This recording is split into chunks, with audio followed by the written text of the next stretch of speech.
এই তিনজন অত্যাচারী ব্যক্তি তারা একসাথে হইয়া ওই এলাকার বড় পাহাড়ের একটা গুহার মধ্যে প্রবেশ করছে। গুহার মধ্যে যখন প্রবেশ করছে রে বাবা, ওই গুহার মধ্যে ঢুইকা তারা চিন্তা করতেছে এই ব্যক্তি আমারে সুদ খাইতে দেয় না, আমার সুদের বিপক্ষে বলে, তারা এলাকা থেকে একটা বাজে মন্তব্য কইরা খারাপ কথা কইয়া সমাজ থেকে তাড়াইয়া দিব, এই ব্যক্তি আমারে জায়গা দখল করতে দেয় না, তারে আমি একটা অপবাদ দিয়ে এলাকা থেকে তাড়াইয়া দিব, এই ব্যক্তি আমারে মানুষের সঙ্গে পরকীয়া বাদে কাজ করতে দেয় না, তারে আমরা মিথ্যে একটা অপবাদ দিয়ে এলাকা থেকে তাড়াইয়া দিব। এমন শয়তান মার্কা বেড়াইতে আমরা এলাকা আস্তে কয় কথা কয় না আসেনি ভাই। ওই আমার গভীর মনোযোগ, এগুলা প্রতারণা প্রতারণা প্রতারণা। এই তিনজন ব্যক্তি কয় আমরা প্রতারণা করার জন্য পাহাড়ের গুহার মধ্যে প্রবেশ করলাম। যখন আমরা প্রতারণা করার কথাগুলা বলতে লাগলাম, এমন টাইমে পাহাড়ের উপর থেকে বড় একটা পাথর আইসা পাহাড়ের গুহার মুখটারে বন্ধ করে দিছে। গুহার মুখটা বন্ধ হওয়ার সাথে সাথে আমরা বড় ভয় পেয়ে গেলাম, আতঙ্কিত হয়ে গেলাম। আমরা তিনজন মিলা পাহাড়ের গুহার সামনের পাথরটারে ধাক্কা দিতে লাগলাম। পাথরটা লড়ে কিন্তু এখান থেকে সরানো যায় না। হঠাৎ করে তাকাইয়া দেখলাম এই পাথরটার পেছন থেকে আরেকটা পাথর আইসা এই জায়গায় সাপোর্ট হয়ে গেছে। আমরা এবার ধাক্কা দেই, কিন্তু মনে হয় আমরা যে বাজে মন্তব্য করি, মানুষের ব্যাপারে প্রতারণা করি, মানুষের ব্যাপারে মিথ্যা তহুমতের কথা বলি, মনে হয় আল্লাহ তাআলা কুদরতিভাবে আমাদেরকে এখানে আটকায়া দিছে। ভাইও আমার মনে রাখবা, তুমি যদি কারোর ব্যাপারে কোনো প্রতারণা করো, মিথ্যা কথা বলো, কারোর ব্যাপারে তুমি বাজে মন্তব্য করো, তুমি একদিক দিয়ে করবা, আল্লাহ তোমারে আরেক দিক দিয়ে ফালাইব। আসেনি আসেনি আসেনি ও ভাই। এবার এই তিন ব্যক্তি কানতে কানতে কানতে কানতে 7 দিন পাহাড়ের গুহায়, খানি নাই পানি নাই কোনো কিছু নাই, বাঁচবো কেমনে? আহা কেমনে বাঁচবো? পাহাড়ের গুহার ভিতরে কয়দিন খাবার আসেনি, পানি আসেনি, কোনো কিছুই তো নাই। এই 7টায় 3টা চিন্তা করে, আহারে যদি এখন এই জায়গার ভিতরে আর অল্প কিছুক্ষণ থাকি, কিছুদিন থাকি, তাহলে আমরা তো খাবার না পাইয়া পানি না পাইয়া মারা যামু। এ মা বোনেরা, এক জালে আরেক জালের লগে বইয়া কুটনামি করিস না, সাবধান গো মা।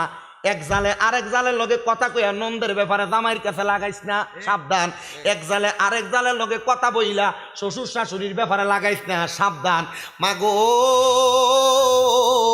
দুই বইনে বইয়া বইয়া নিজের বাইয়ের বউয়ের নামে বাজে মন্তব্য কইও না, বাইয়ের বউয়ের ব্যাপারে বাজে কথা কইও না, সাবধান। এ এলাকার শ্বশুর শাশুড়িরা তোমরা এক জাল আরেক জালের লগে বইয়া পুতের বউয়ের নামেও মন্তব্য কইও না, সাবধান। যদি সাবধানে হইতে পারো, আল্লাহ দেখবা একদিন 2 দিন সংসারিক জ্বালা যন্ত্রণা দিয়া একটা সময় সংসারের ভিতরে এমন শান্তি দিব, সংসার জান্নাত হইয়া যাইব। কিন্তু যেই পরিবারের ভিতরে বউ শাশুড়ির দ্বন্দ্ব আছে, এটা পরিবার না, এটা জাহান্নাম। ভাইও আমার, বহুত পুরুষ মানুষ এই পরিবারের জ্বালা যন্ত্রণায় ডিপ্রেশনে ভুগে। আবার ডিপ্রেশন এটা আপনার বিষয়। আসেন, শান্তি কেমনে পাইবেন? প্রতারণা প্রচলনা খারাপ দিক থেকে দূরে থাকলে আপনি শান্তি পাইবেন। কোন শান্তি, কেমন শান্তি? এই 7 জন চিন্তা করলো, আমরা আল্লাহর কাছে ভালো কোনো কাজের কথা বলি, আল্লাহ নি আমরার বাজে কাজগুলা ত্যাগ করে, আমরারে খারাপ কাজগুলার বাদ দিয়া বাজে কাজগুলা ত্যাগ করে ভালো কাজের কারণে জান্নাত দেয়, নিয়ত করছে। তিনটারে কই রে, আমরা তো আজীবন খারাপ কাজই করছি, আমাদের 3 জনের এমন কোনো ভালো কাজ আসেনি, দেখ এই ভালো কাজের উসিলা দিয়ে আল্লাহর কাছে দোয়া করি, আল্লাহ নি আমরারে ভালো কাজের উসিলায় মাফ কইরা দেয়। মারহাবা কইলেন না?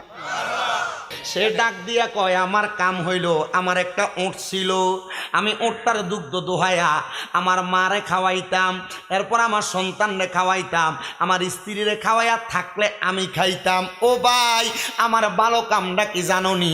একদিন আমার মা, আমি ওই দুধটা দহন করার আগে আমার মা ঘুমায়া গেছে, আমি দুধটা নিয়ে আমার মারে না খাওয়াইয়া আমার বউরেও খাওয়াই নাই, আমার সন্তানরেও খাওয়াই নাই, আমি দুগ্ধগুলা হাতে নিয়ে আমার মায়ের অপেক্ষা করি, আমার মা নি ঘুম থেকে ওঠে।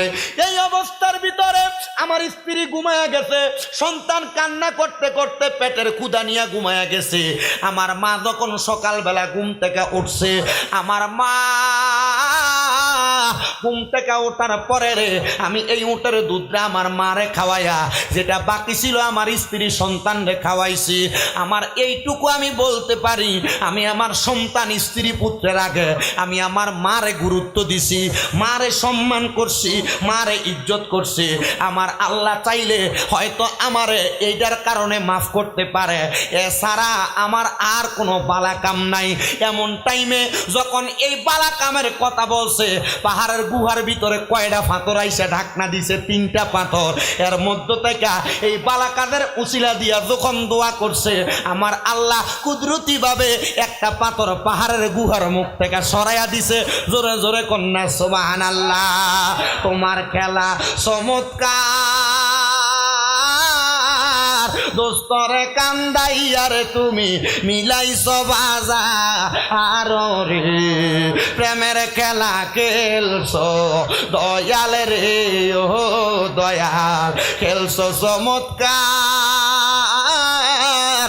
আসমানেতে বসাইয়াছ চাঁদ সূরুজের বাজারে রে, প্রেমের খেলা খেলছো দয়াল রে, তুমি নির্দোষীরে রাখো দয়াল ববের জেলখানায়।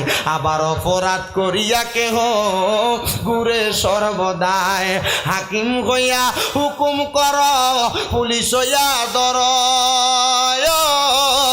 আবার সর্প হইয়া দর্শন কর, উজা হইয়া যা আর রে, প্রেমের খেলা খেলছো দয়াল রে, কাউরে দুঃখী বানাইলা সন্তান কাইরা নিয়া, আবার অল্প বয়সে কান্দাইলা কাউরে বিধবা বানাইয়া।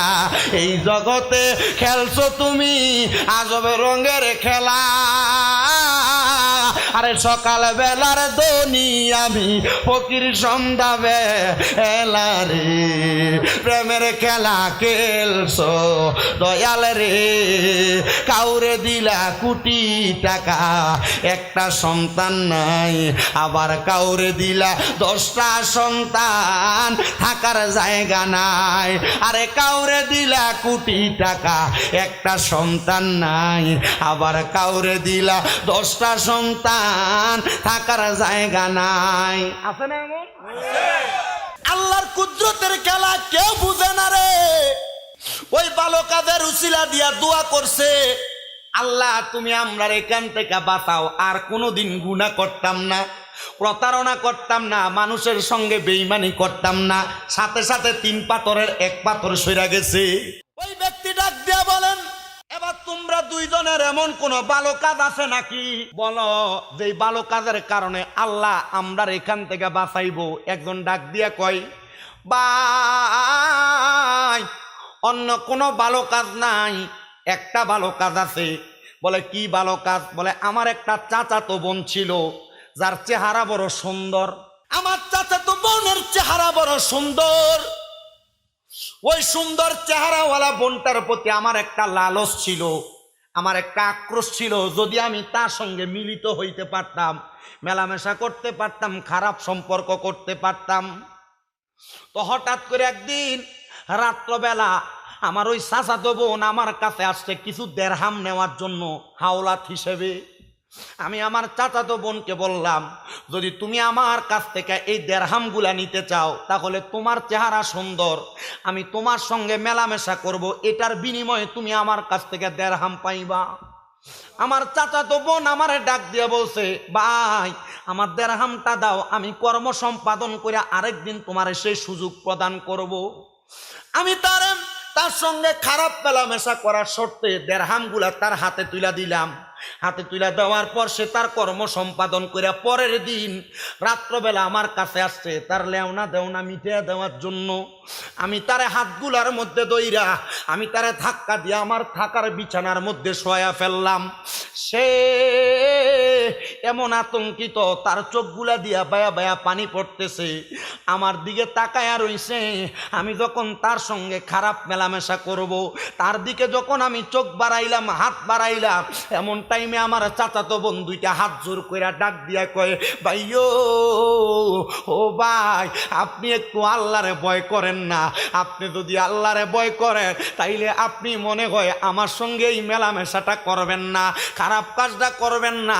আল্লাহর রাস্তায় আমারে আপনি মাফ করেন না, আল্লাহরে ভয় করেন না। আমি দুনিয়াতে অন্য কোনো দিন আল্লাহরে ভয় করছি কিনা জানি না, ওই দিন তার চোখের পানি দেইকা আমার মনের মায়ার সাগরে একটা ঢেউ খেলা খেলছে। আমি তারে সাইরা দিয়া আমি বললাম, যা, আমার দেড়হাম দেওয়া লাগবে না, আমি তোর সঙ্গে মেলামেশা করব না। আমি এই কথা বলে তারে বিদায় করে দিছি। বিদায় করার পরে আমার আর কোনো ভালো কাজের কথা আমার সন্ধান হয় না। কয়, তাইলে তুমি তোমার এই ভালো কাজের সন্ধান উসিলা দিয়ে আল্লাহর কাছে দোয়া করো। সে আল্লাহরে কয়, আল্লাহ, সে আমার চাচাতো বোন, তার সঙ্গে আমি অবৈধ সম্পর্কে লিপ্ত হইতেছিলাম, আমি তার চোখের পানি দেইকা তোমারে ভয় কইরা তারে আমি ছাইরা দিছি। আল্লাহ, তুমি এটার উসিলা আমারে মাফ কইরা দাও। সাথে সাথে রে পাহাড়ের গুগার বাকি দুইটা পাথর থেকে একটা পাথর দূরে সইরা গেছে। ভালো কাজের উসিলা দিয়া দোয়া করলে কি হয়? জোরে কন বেটা, গুনাহ মাফ হয়, কবুল হয়। বাকি রইল আর কয়জন? একজন। এবার ওই দুইজন ডাক দিয়া বলে, আমরা দুইজন তো দোয়া করলাম, দুইটা পাথর সইরা গেছে, তোমার এমন কি দোয়া আছে যেটার কারণে আল্লাহ আমরারে মাফ কইরা দিব? ডাক দিয়া কয়, অন্য কোনো কিছু না, আমি তো এলাকার বাদশা, আমি তো এলাকা পরিচালনা করতাম, তো আমার বাড়িতে মাঝে মাঝে আমি কামের লোক আনতাম। কি লোক? কাজের লোক আনতাম। ওই কাজের লোক আমার বাড়িতে সারাদিন কাজ করত, এটার কারণে আমি তারে 2 খুশি করে চাউল দিতাম। বহু জায়গার ভিতরে কামের লোক আনে, আর প্রাপ্য টাকা দেয় না, বালা কইরা খাওয়াইও না। অনেক জায়গার ভিতরে কাজের লোক বাড়িতেই না মারে, এমন বদমাইশ বেড়াই তো এলাকায় আছে না নাই? আরে গত বছর কোরবানির ঈদের দিন আমাদের এলাকার ভিতরে এক ব্যক্তির বাড়িতে কাজের লোক আনছে কোরবানি দেওয়ার জন্য। এরা দিয়ে রক্ত পরিষ্কার করাইছে, গরু কাটাইছে, কাটাইয়া দেওয়ার পর যেই কথা বইলে আনছে সেই টাকা দেয় নাই, না দিয়ে উল্টা বাজে ব্যবহার করে তারাইয়া দিছে। আমরার বাড়ির সামনে কে জানি তারে ফাটাইছে, আয়া কইছে অমুক বাড়িতে গেছি কাজ করবার লাগা, টাকাটাও ঠিক মতো বুঝাইয়া দেয় নাই, বাজে ব্যবহার করছে। আমি চিন্তা করলাম, কোরবানির ঈদের দিনের মতো দিন, এই দিনও মানুষের সঙ্গে কেমনে খারাপ ব্যবহার করে, জুলুম করে, অত্যাচার করে। এরা কি জানে না নবীর হাদিস, জুলমু জুলমাতু ইয়াউমাল কিয়ামা, জুলুমকারী কিয়ামতের দিন অন্ধকার অচ্ছন্ন জায়গায় উঠবে। জুলুম করো না, অত্যাচার করো না। এই যে সামনে কোরবানি আসতেছে, অনেকে কোরবানির ঈদের দিন মানুষের কাম করায়া টাকার বদলতে গোস্ত দিয়া দেয়, কামের বেতন এডিও কইরো না, কামের বেতন আলাদা দিবা। পারলে খুশি হইয়া গরিবের ভাগ, আত্মীয় স্বজনের ভাগ থেকে তার একটু গাবারুক হিসেবে গোস্ত দিয়া দিবা। কথা কি বুঝতে পারছেন?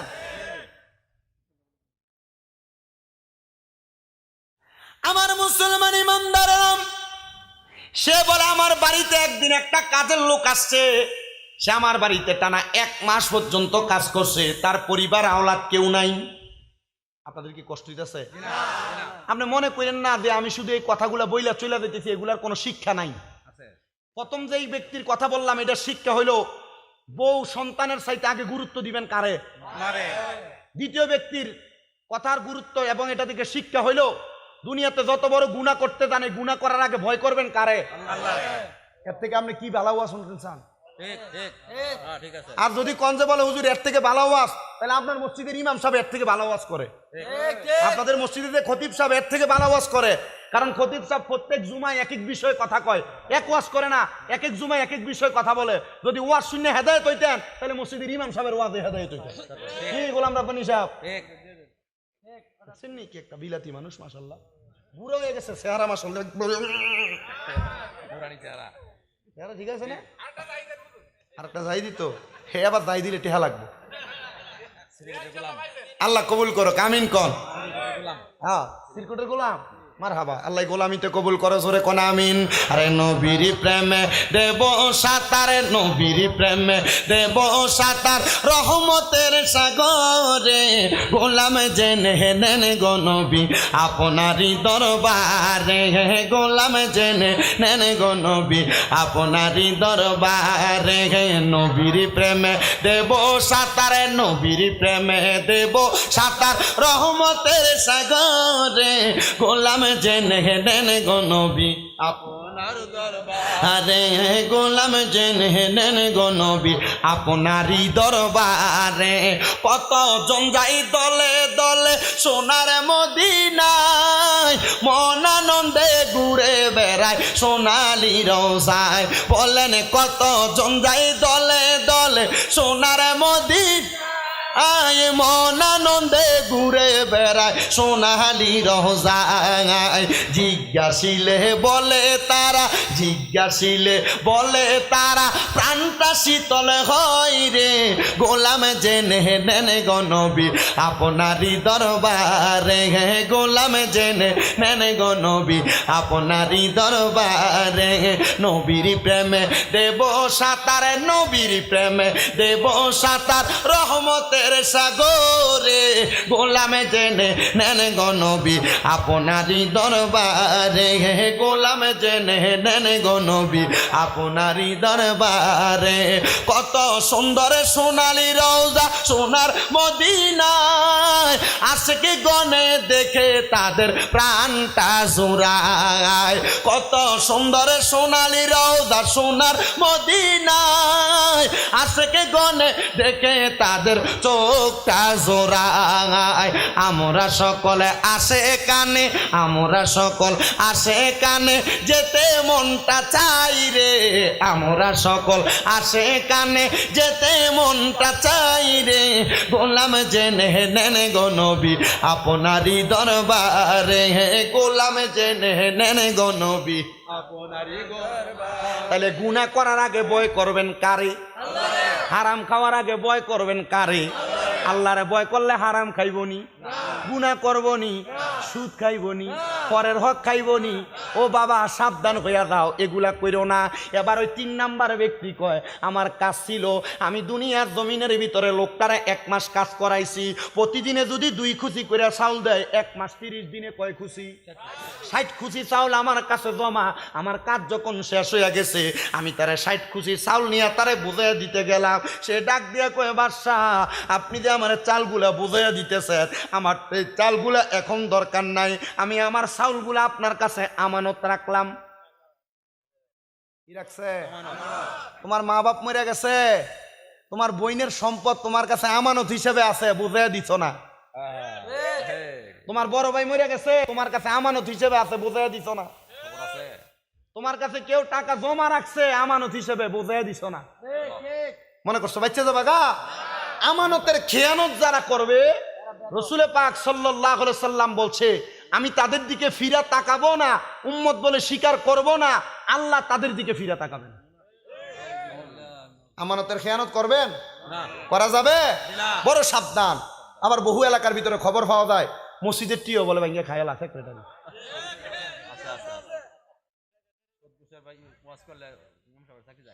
কথা কয় না, আছে না নাই? এই এমন অবস্থা আছে না নাই? আহা সেক্রেটারি এ মসজিদের টিয়া ভাঙ্গা খায়। আবার এমন ভালো সেক্রেটারি আছে, এই ব্যক্তির এই সপ্তাহ জুমা মসজিদের ভিতরে উঠছে 1200 1300, 1 টাকা 2 টাকা 5 টাকার বান্ডিল করে দেয়, আবার পরে জুমাই নিয়ে এই টাকায় ফেরত দেয়। কথা কয় না, আছে না নাই? এমন ছোট্টা সিনার উপায়ও আছে, ঠিক না? আল্লাহ আমরা বোঝার তৌফিক দেয়, কন্যা আমিন।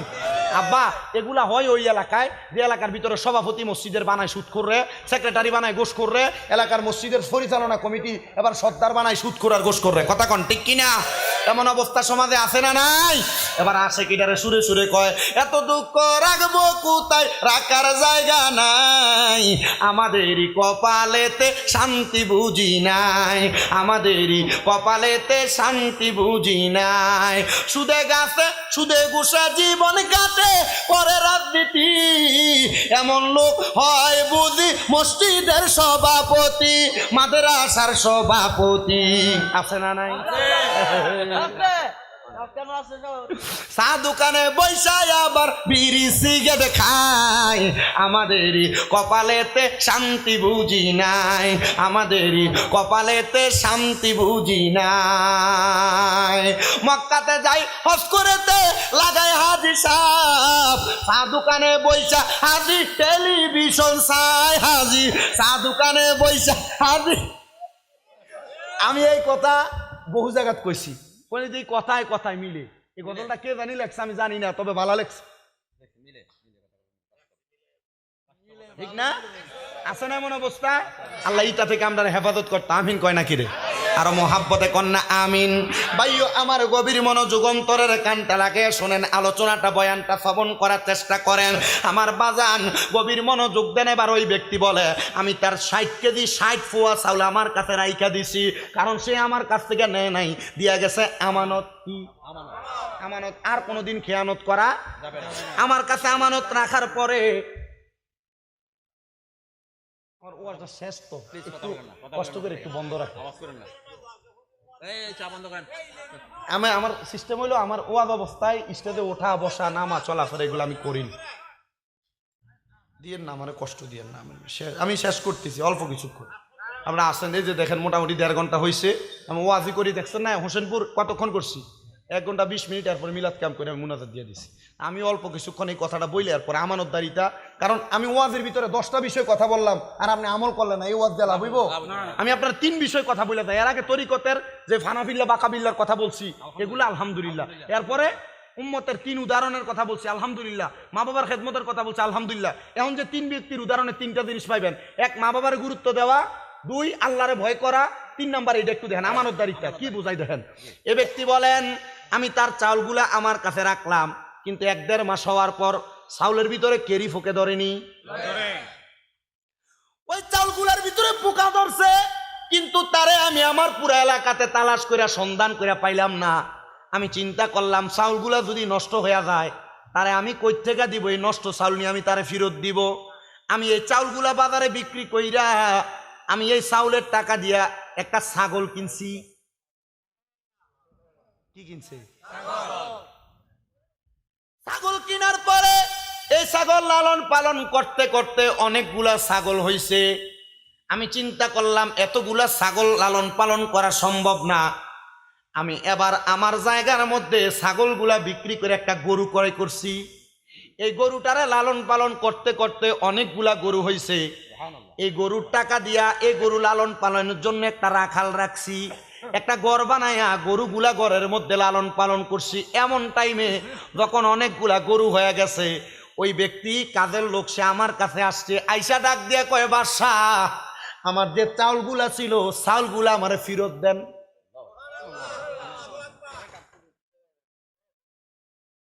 বাদশাহ ডাক দিয়া কয় তোমার চাউল ফেরত নিতে আসছো? তুমি আমার কাছে যে আমানত রাখছো আমানত নিতে আসছো? বলে হ্যাঁ। বলে ওই যে আমার রাজপ্রাসাদের বাহিরে দেখো একটা গোয়াল ঘর দেখা যায়? বলে হ্যাঁ।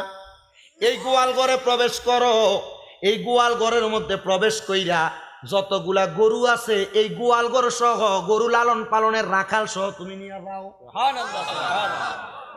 ওই ব্যক্তি ডাক দিয়া কয় বাদশাহ আপনি কি আমার সাথে মজা করতেছেন, যার কারণে আপনি আমারে সব গরু নিয়ে যাইতে বলেন? কারণটা কি? বলে এ আমার কাজের লোক ব্যক্তি শোনো,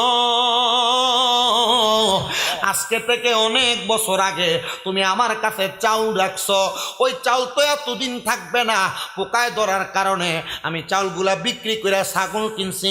অনেকগুলা ছাগল হওয়ার কারণে বিক্রি করে আমি গরু ক্রয় করছি। এই গরু হইতে হইতে এখন এত বেশি হয়ে গেছে, এগুলা তোমারই সব, আমার কিছু না, আমি শুধু দেখাশোনা করেছি, এগুলা আমি তোমার ফেরত প্রদান করলাম। ওই ব্যক্তি বলে সে এমন খুশি হয়ে গেছে, সে আত্মারের দিকে হাত উঠে আমার জন্য দোয়া করছে। ওই 2 জন ডাক দিয়া কয় তাইলে আপনি এই আমানতদারিতার মতো ভালো কাজের উসিলা দিয়া আল্লাহর কাছে দোয়া করেন, দেখবেন আমার আল্লাহ তাআলা আপনার এই দোয়াটা কবুল করে নিবে। হাইরে এই আমানতদারিতার দোয়া কেমনে কবুল করছে জানেননি? যখন আল্লাহর দরবারে হাতটা উঠে দিছে, ও আল্লাহ তারা দুইজনের ভালো কাজের কারণে তুমি এখান থেকে পাথরটা সরাইয়া দিছো, আরেকজনের ভালো কাজের কারণে তুমি আল্লাহরে ভয় করার কারণে তুমি পাথর সরাইয়া দিছো, একজন মারে গুরুত্ব দেওয়ার কারণে পাথর সরাইয়া দিছো। আল্লাহ আমি আমানতদারিতা রক্ষা করছি, অন্য কোনো ভালো কাজের কথা বলতে পারি না, এই ভালো কাজের উসিলায় তুমি এই পাহাড়ের গুহার পাথর সরাইয়া দাও। আমরা তিনজন তওবা করি গো আল্লাহ, আর কোনোদিন গুনার কর্ম করব না, গুনার কার্য করব না। সাথে সাথে বড় পাথরটা পাহাড়ের মুখ থেকে গুহার মুখ থেকে সুইটা গেছে। এই তিনজন ব্যক্তি আমার আল্লাহর কাছে শ্রদ্ধার মধ্যে পড়া ডাক দিয়া কই ওগো মনিব মাওলা, মাবুদ